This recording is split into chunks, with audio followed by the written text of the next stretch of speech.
welcome to this session, and I'm very happy to be here. And thanks for having me today.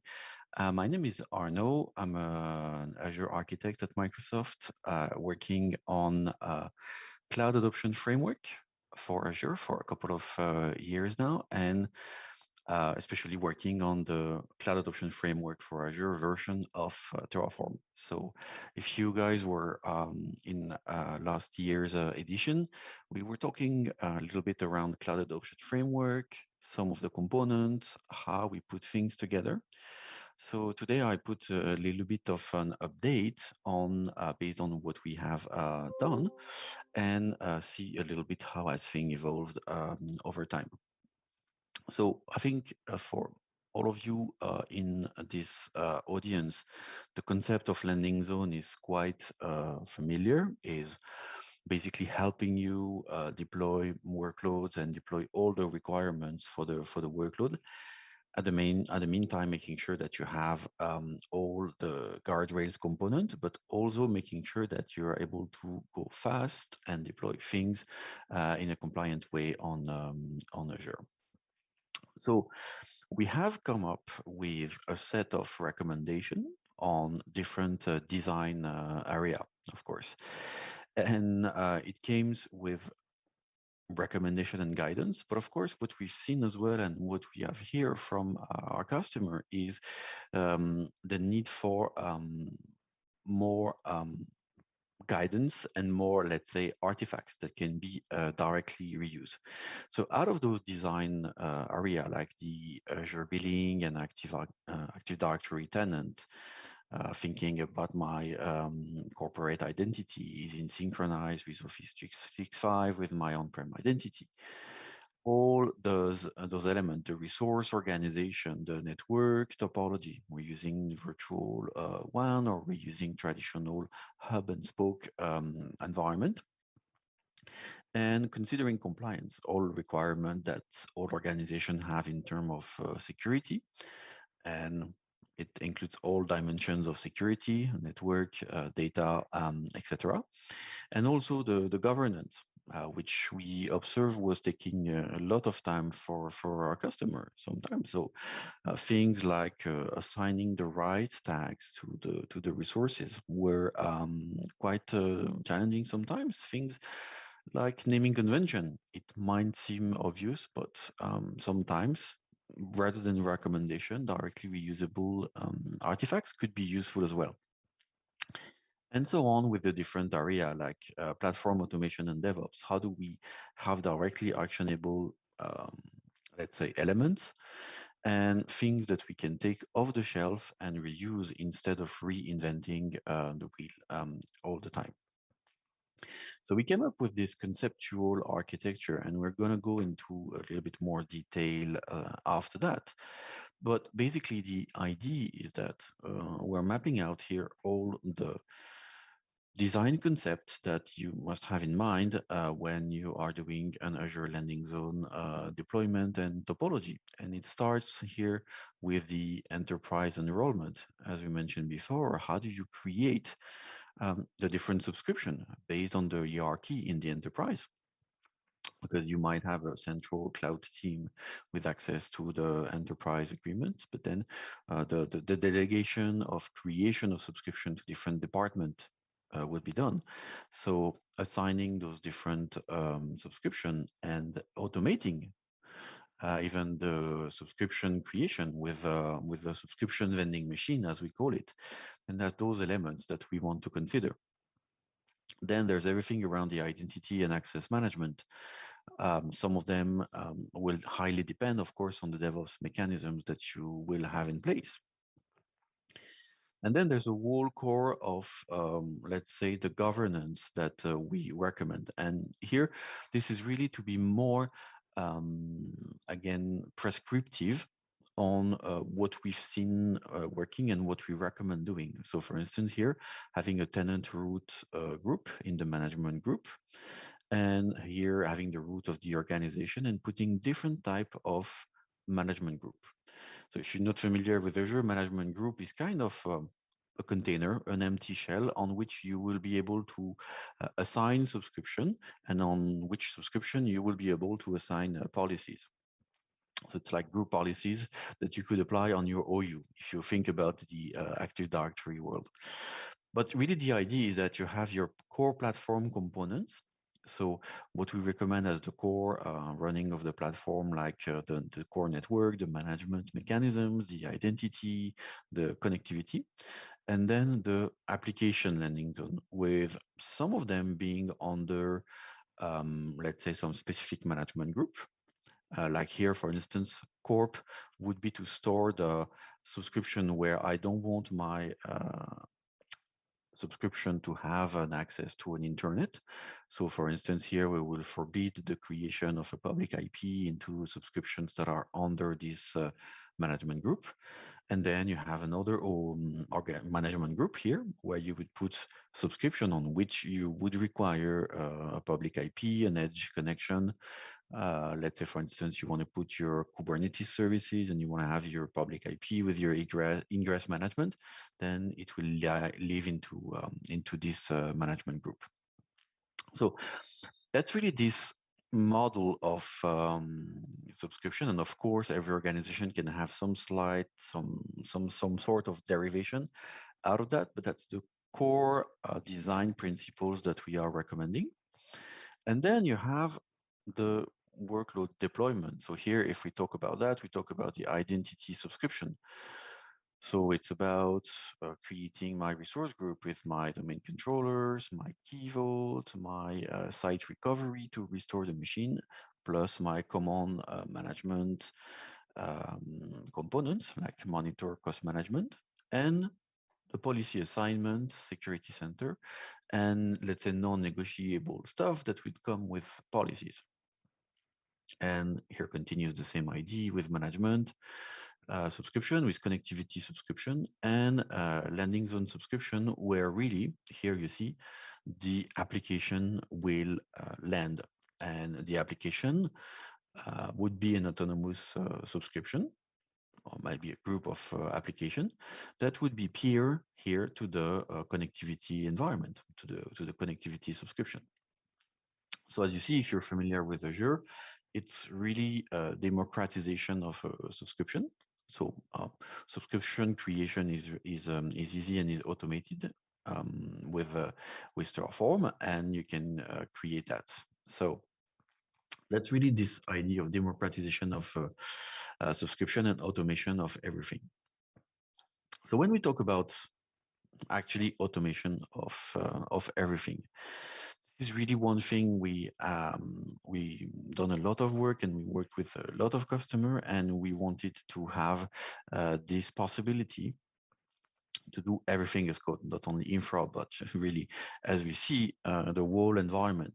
It would be creating the subscription, creating the policies, creating the management group, and also, if that's what you want to do as an SRE team, creating all the rest as well with the environment. So of course, all the concept that I show in the previous slide, you can download do that with ARM templates, with the Azure Resource Manager templates. And this is available now, and you even have a solution accelerator with a portal-based experience to deploy that. But of course, what we wanted to do is have those elements available in Terraform. And when I mention those elements, actually, it's a little bit more, because deploying those components as a one-off is good and is cool, but how are we transformative to deploy as well all the DevOps mechanisms, and how do we make sure that those DevOps mechanisms become, let's say, ubiquitous, meaning that I can use that into Azure DevOps, I can use that into GitHub Actions, but also I can use that in any other CI/CD technique that I have in my organization. So that's really what we wanted to achieve with CAF Terraform Landing Zone, is really accelerate the speed of starting, reducing the risk by having proven component, and leveraging development best practices. So CAF Terraform landing zone. I'll show you in a second how it looks like, and it's of course all open source, available on GitHub. I will show you all of that. But if we look at the site reliability engineering functions, and this is really the mindset that we took when we started all of that, is let's imagine you're starting your company, or let's say you have an experience on Terraform. How do you equip your SRE function, or do you equip your SRE teams, and which functions do you need into this environment? So overall, what you need is platform automation. So the core of the automation, the core of the mechanisms, state management. So there's a couple of state management concepts that we are using, and we can rely on TFC, TFE. We also come with a vanilla open source approach on state management, on collaboration on multiple state files stored in Azure storage account. How do you collaborate on these states and collaborate between team members? And how do we do the pipeline agnosticity I was mentioning? Because you see, one thing that we see very often is if you're too close and you don't have an abstraction layer to the pipeline techniques, then you've deployed your pipelines very close to the language of GitHub Actions, let's say, or to the language of Azure DevOps, but flowing between one or the other is not necessarily easy. So we'll see how we tackle that. There's also a requirement for all the things that we mentioned previously, of course, like the naming convention, the multi-tenancy management, and not just the multi-subscription management, because multi-tenancy is also a reality. We have multiple Azure AD directory. So how do you realize the code composition across different tenants? There are some capabilities to that. So how do we automate that? So that's the core functions and the core platform automation features that we have. And on top of that, we have Terraform modules. One is the CAF enterprise scale module that allow you to deploy policies and management group. And the other one is the core CAF Azure module, which we really have been working on for a couple of years now. It's been extensively tested and integrated. And what we have seen is that really, based on the difficulty that it is to maintain a module over time, create a module, maintain a module, and live with it, it can be very time consuming. And many of our customers realize that this is something that's taking them a lot of time. So we came up with this idea of having a CAF curated module that would gather the contributions from Microsoft and other people in the field, customers, partners, and that would be a good way to join forces and work on that. And we'll talk a little bit about that module in a second, but really the idea is that you're able to assemble all the components together, and we're able to test and compose them together.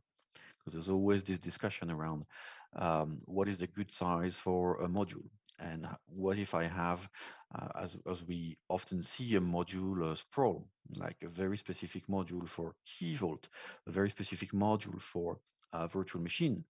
It's good because it allows you to very granularly maintain those two guys and change and manage the change on those two guys. But you can clearly see that once there is an update to one module, all the other modules will have dependency and have to be updated. So it can be very complicated to manage the lifecycle and all of that and the integration work. That's why we decided to do all in one module.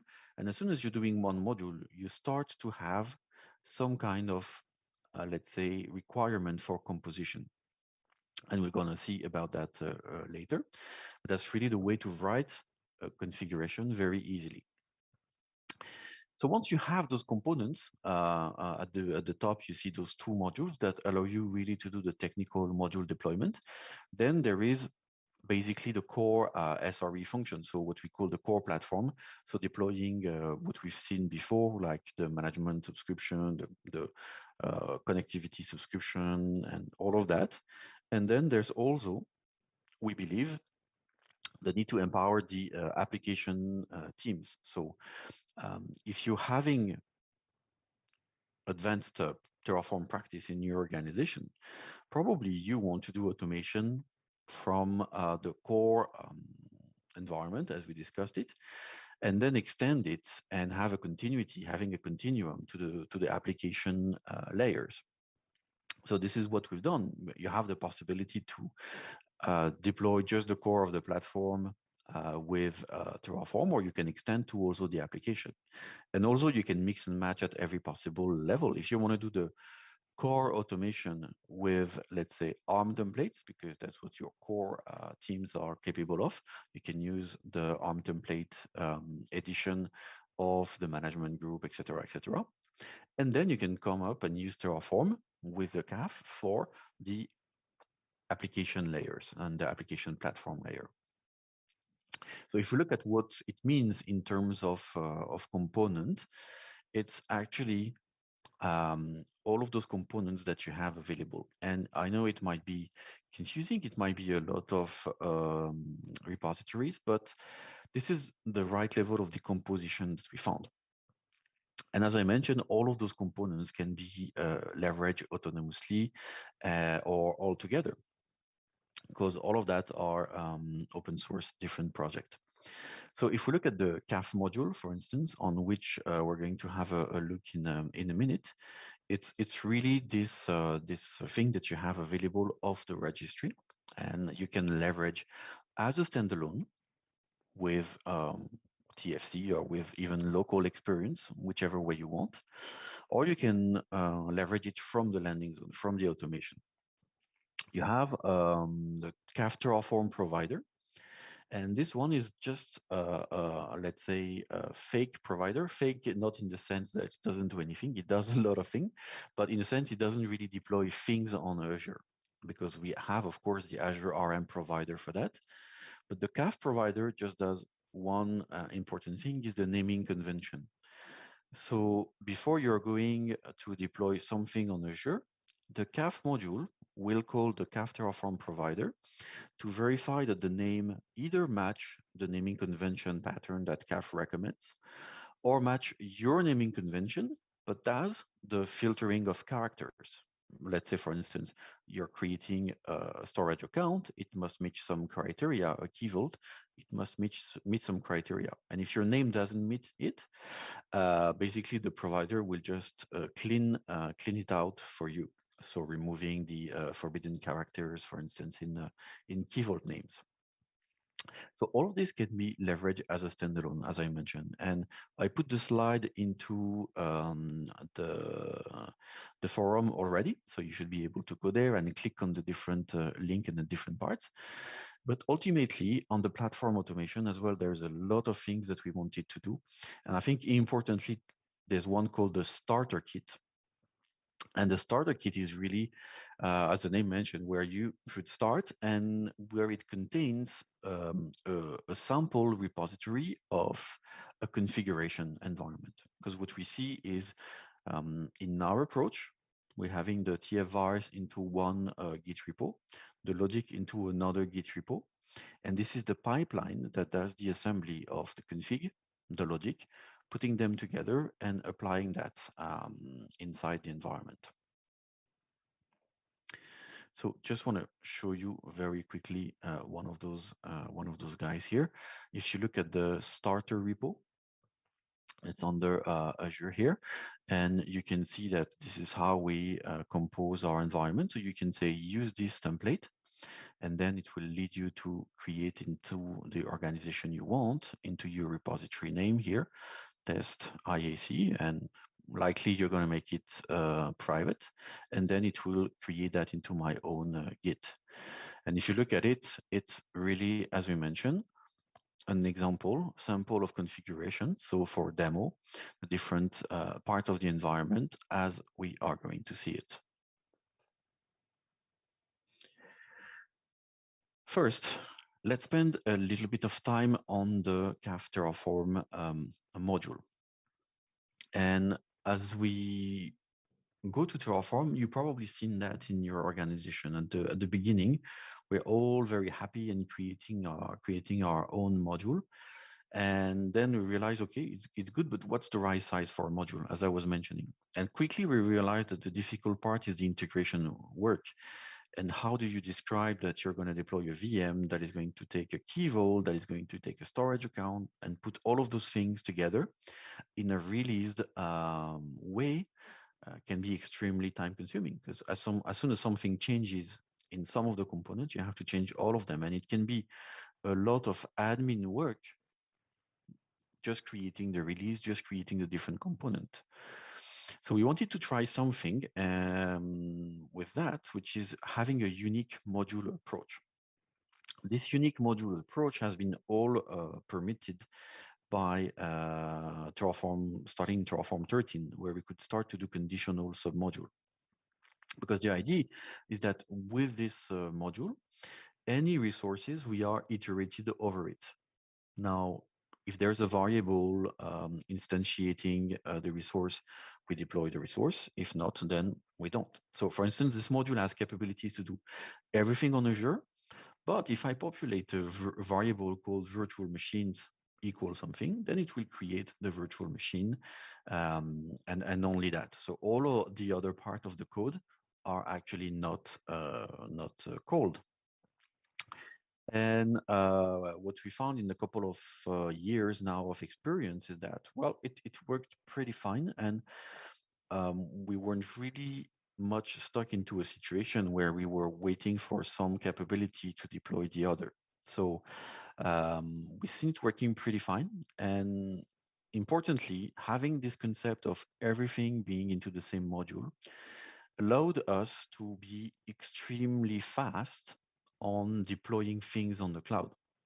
Because if I want to deploy a VM with Key Vault, with bring your own keys, with the diagnostic settings and everything, I have one variable file, which is tested, validated over time, and that's it. Once I am calling this module, I'm sure that all of the resources are going to be called. And this module can be leveraged as standalone or can be leveraged within the landing zone. So that's also something that we paid a lot of attention. You can use this module in any of your code, test it, validate it, like it or not, and then take decision on what you want to do. Now, as I mentioned before, as long as you start to do a module, you start to have a kind of a language for giving the variables, the right variables to the module. So here, what we decided is, since the module is going to iterate on everything, we need to have a way to assemble things together. So let's say, for instance, I'm creating here a VNet. Here you have what we call the keys. So you have the key for region 1, the key for region 2, and you say, I want to deploy this resource group. And then I will have this VNet. So here I'm associating all of this particular resource group, sorry, hub SG, which name is hub into Azure interface. And then we will associate it with this resource group. And it is composition pattern that we use for everything. So then we would create, for instance, the VPN gateway, we would create the hubs here, and we will basically refer that we are going to create this hub from this VNet, and then we're going to pair it with this other hub into this other landing zone. It's also something that we're doing here out of the variables as well, the cross landing zone composition. So in a way, see it as you can feed the module with an output of the module. And more precisely with a state. So you can read the state and say, okay, this is a state from here another deployment. So go get the object for this particular VNet in this case. And now I'm going to do a cross Terraform state composition. So into the state called foundation, I'm going to go for the VNet called DevOps region 1. And here you see that I'm going to pair the DevOps VNet with the hub VNet. Hub VNet has been done locally. This one has been deployed in another landing zone called Launchpad. So those are all those mechanisms that we provide out of the box. Now, let's be a little less theoretical. And if we look at the module, so right now you see that I am on the Terraform registry. And you have CAF module. I think the counter is stuck for a little while now, but you have all the example on consuming the different parts, on leveraging the different components, and you can use it. What you do, of course, everything is on GitHub. So here I am on GitHub, and I can modify the module. So here it's the module authoring experience. I can go there and I can do the local experience, which you all know. So cloning the module locally and making your change and everything. But we also have GitHub code spaces. And GitHub code spaces is, let's say, coding environment as a service. And since we are using a dev container to do that, so remember we talked about in the component, you may have seen something called Rover. So Rover is my dev environment and execution environment. This is the guy that runs into my pipeline. And this is also the guy that runs. So if you look here, you have your Rover running inside the GitHub Action pipelines. But this is also the guy that is my dev environment. And this is very important for us, that we have a continuum between the local experience that you have on your laptop. Well, here, local developer experience inside a code space, and you have this thing continuing inside your pipelines. So as long as you're using Rover, it would be the same command inside or outside the pipeline. Now, why do we do a dev container, a development container, a Docker container for a dev environment? Well, as you know, coding is cool as long as there are one more person. This is when things starts to get complicated, right? So one of the things that we do is, so now we are on the Git repo, and you see we have a version container. So here it's the Rover that includes the right version of Terraform that has been approved. So here I can do Terraform version, and it will show me that I'm running this version. So all my developer running this Docker container on their environment or running GitHub Codespace will use this version, but it's super easy to run into another version and switch to another version to validate a new dev environment. Now, what this dev environment means is also you have all the tools that you want. So we've seen in the previous session, TFSec, Terraform Scan, Checkoff, and everything. They are as well into this, into the container. So you can already do your inspection work, but also you do your local work. And then when it goes to the pipeline, you will probably run that, export the plan, inspect the plan.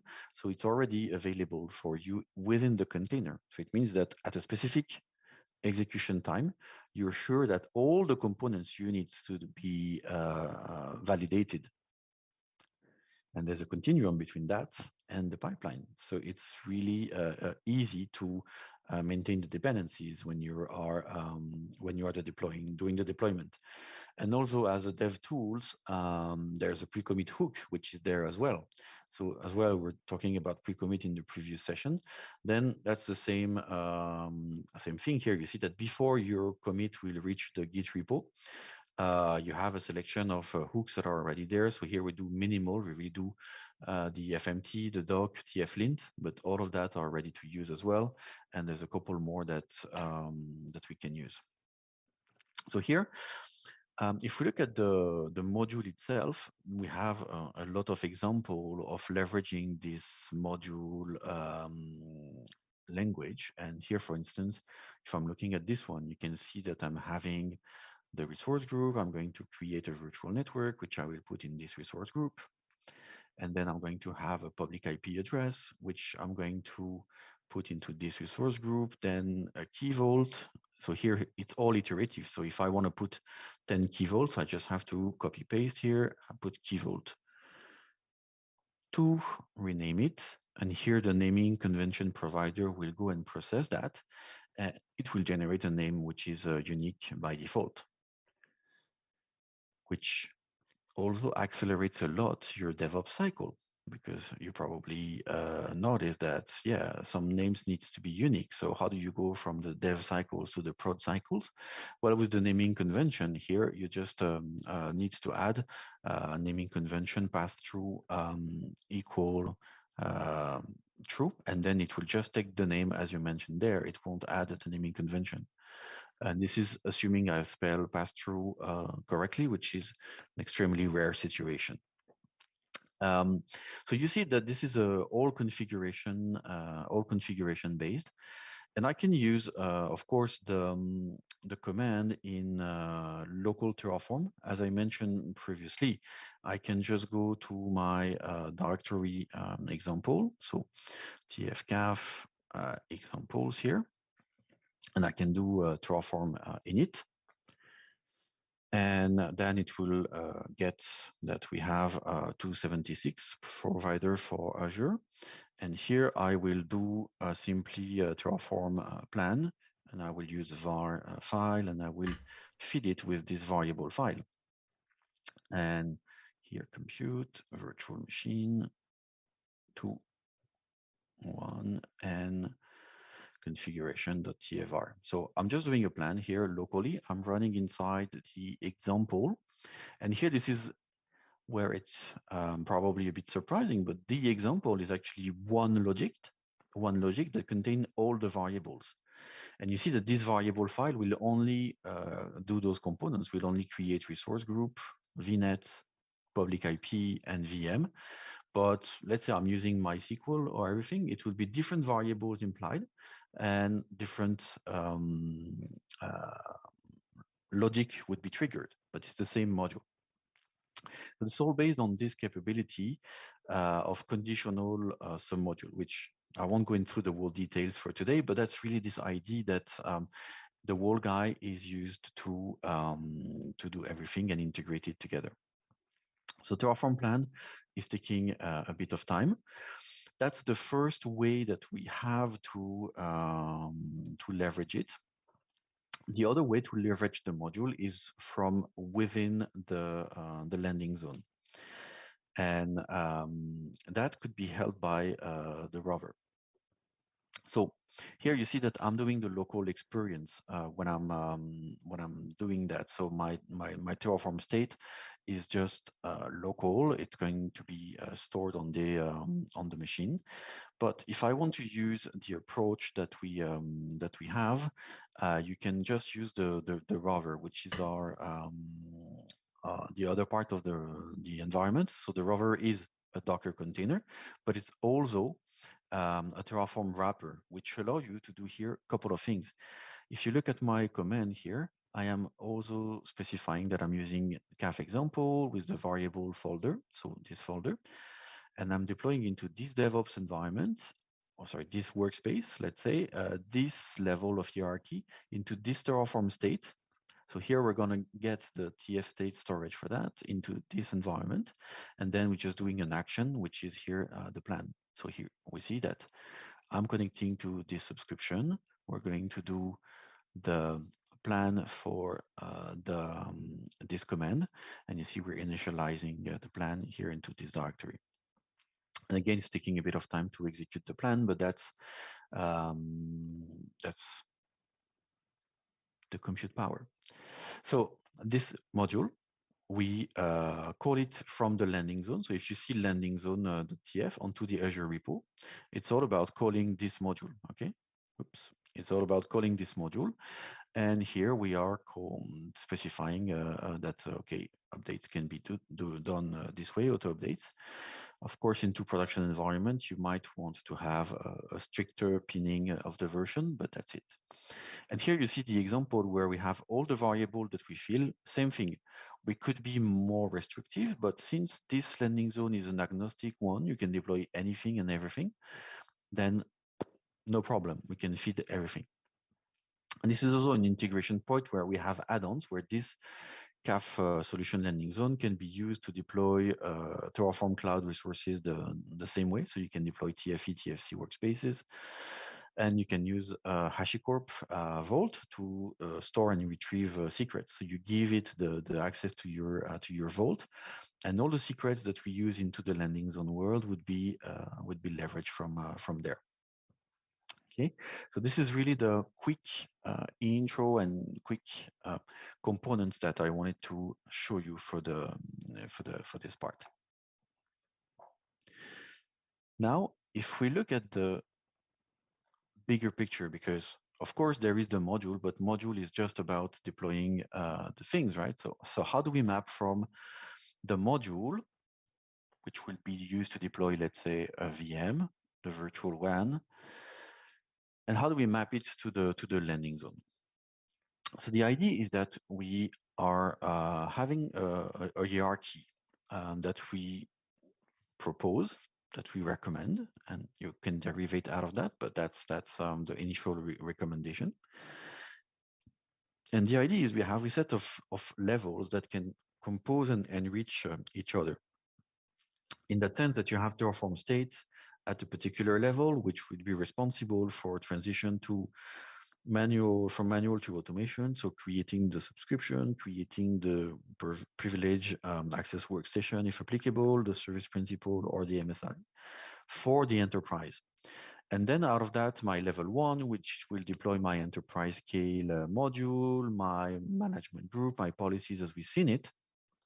And then on top of that, we will have additional levels. And at each level, you see we have specific designated job. And one level can read the Terraform state from another one. So here, the MSI or service principal I used at level 2 can read the principal at level 1, the Terra state at level 1, sorry, but cannot modify it.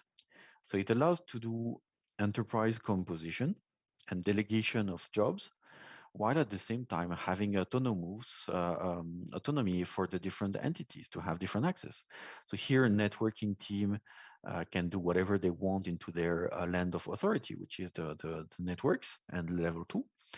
And level 3 will use that by reading the state, but one guy at level 3, for instance, deploying an AKS cluster, won't have the possibility to modify anything in the state, but it can read it to get the information around the network ID, etc. And this is the whole DevOps continuum. Remember, I was mentioning previously that what is important is the enterprise composition and the continuity between the core platform and the application. Here, it's pretty much like an operating system kernel mode here in the, let's say, level 0 to 2 or 3, and then the user mode for your apps to come at level 4.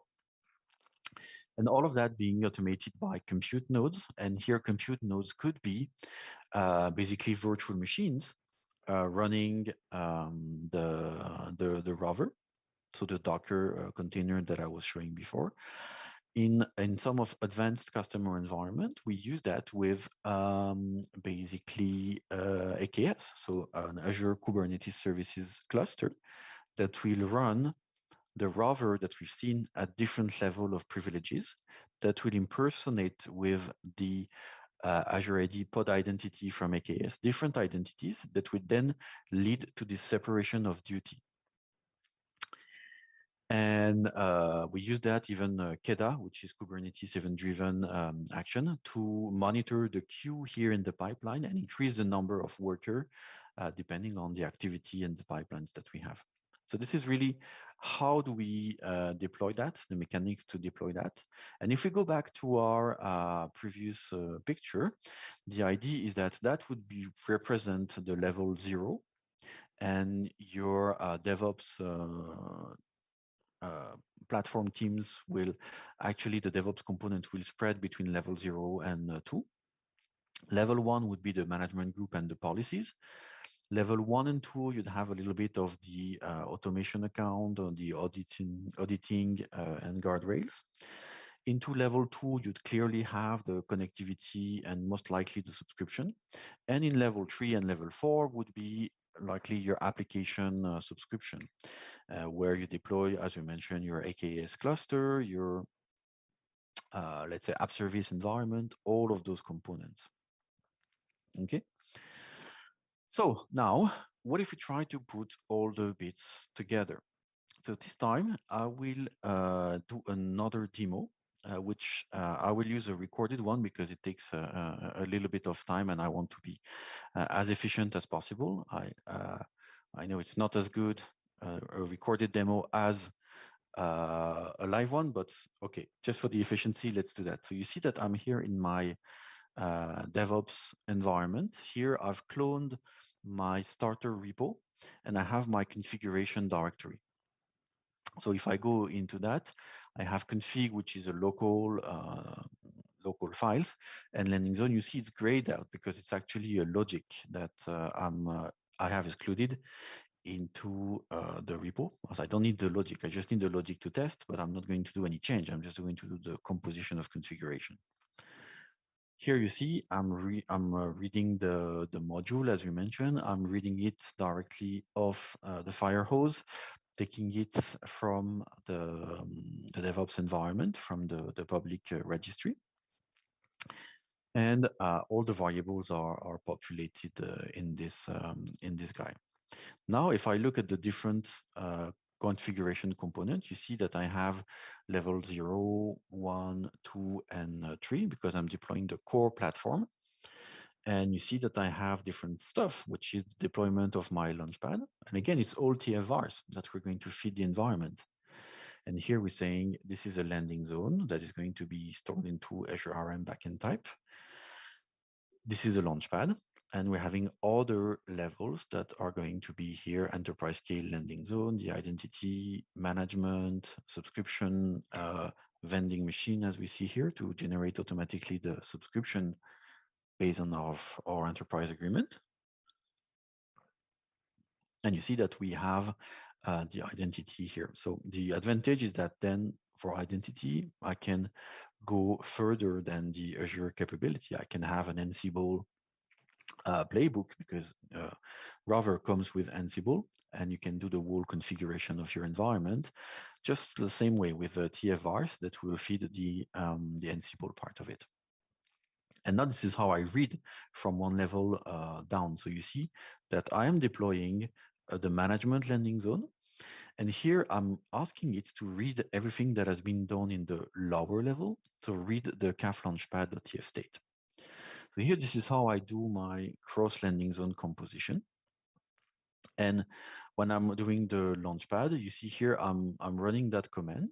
So this is exactly the same command that actually will run inside the pipeline. And you see that I'm going to apply this landing zone, read the variables folders from here.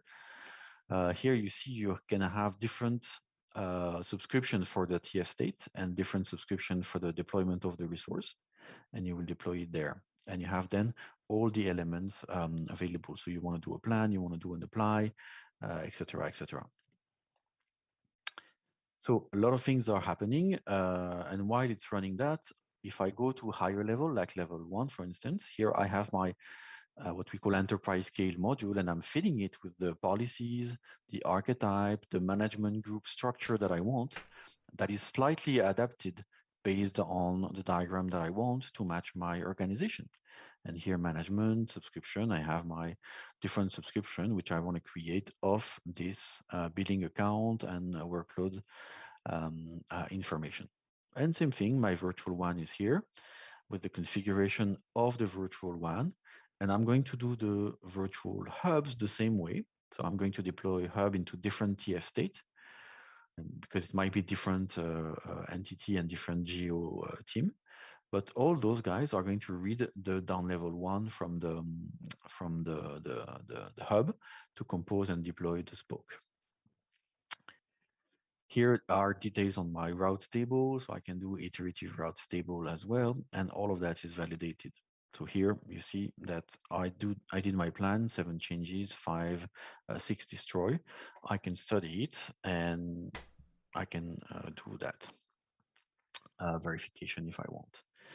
Now there's one thing that we're launching is that the configuration generation. So this is something new that we will be introducing into the next few weeks, which is the possibility to generate the full set of HCL file.